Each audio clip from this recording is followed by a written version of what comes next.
G'day folks, Scott here. Today I'm reviewing Season 2 of Stranger Things. I loved Season 1. I thought Netflix nailed it. I think they've done really well with a lot of their standalone content, and that show was no exception. Probably set a benchmark actually. Obviously it was a huge hit on a popular culture level. It really appealed to me, being a 70s kid who grew up in that era. Hit on a lot of things that I loved. It was a good homage to things that I grew up with and adored without just being a derivative rip-off of them, and it told its own individual and original story as well. Great characters, great cast, great production value. It was brilliant. For me, that put a lot of pressure for Season 2 to deliver because I expected so much more from it now that I'd had this, love of the first one. I didn't watch any trailers, as I never do, so I knew nothing about this going into it.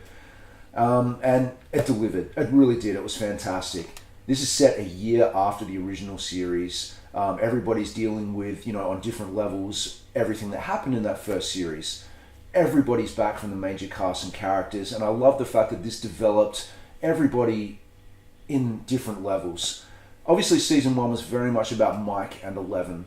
Season 2, for me, was more about everybody else.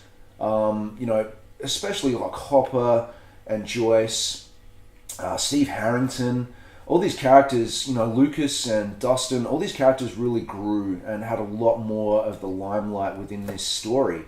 And it was fantastic for that, I thoroughly enjoyed it. I'm not going to go into the details of the story at all. If you don't know anything about it, just get on it and watch it. If there's something you haven't seen Season 1, obviously do that first.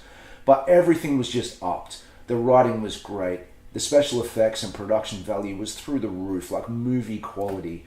It was really well done. It was 9 episodes. It flew by. It was really well paced. They didn't seem to draw it out.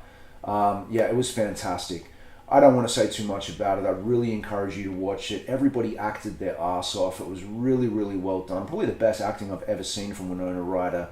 Hopper was great, like I said. I can't wait to see that guy play Hellboy whenever that movie's coming out. Just 2 things I want to focus on with this that really sort of nailed home how this appealed to me on a personal level. This show begins, which you would have seen in the trailers, set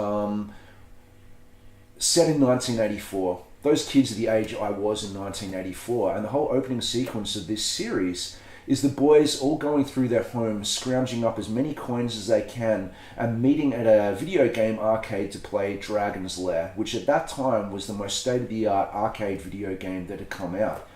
Like a 15-minute walk in that direction behind me was a massive video game arcade when I was a kid.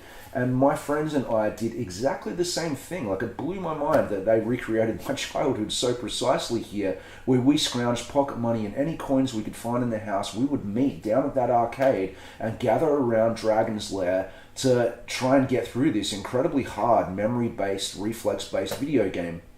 If you don't know anything about Dragon's Lair, apart from what you may have seen if you've already watched this series, you can pick that thing up on Xbox Live, probably most mobile phone platforms. But they got animators from Disney to make this interactive cartoon that was like you played this prince and had to get into a castle, save the good girl, like the princess, and fight the dragon. They call these QuickTime events now, but it really started that whole genre of video games. But it's such an integral part of my childhood that it blew me away that the show began with that. Absolutely loved it. Now, one other thing, and this isn't a spoiler, so I'm not going to reveal how it is shown in the show or anything, but if you finish watching that season, then you are going to recognize this.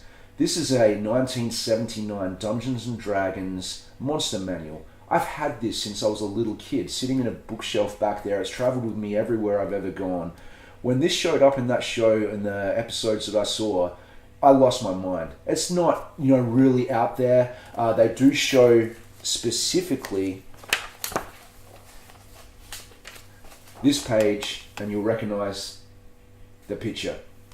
Blew me away. I was always happy that I kept this book, kept it in fantastic condition, but yeah, seeing this in the show absolutely blew my mind. So you can see I'm affected by a very nostalgic, element to this, because there's at least 2 massive things in this season that affected me and sort of, spoke to me on a personal level. But I think a lot of people from my era are going to feel that way about this show. But, watching this with my wife and daughter and seeing my daughter react to all this stuff as well. She lost her mind when I pulled this book out after we watched the thing. It was amazing. So yeah, get on it. I can't wait. I really hope they do a season 3. I can't see any reason why they wouldn't. I'd love to see where these stories can move on from there. Netflix, well done. I want more. As always, thanks for watching this video. Thanks for supporting my channel. If you haven't subscribed to this channel yet, please do so. And I'll be back to review Jigsaw later this week. Thanks.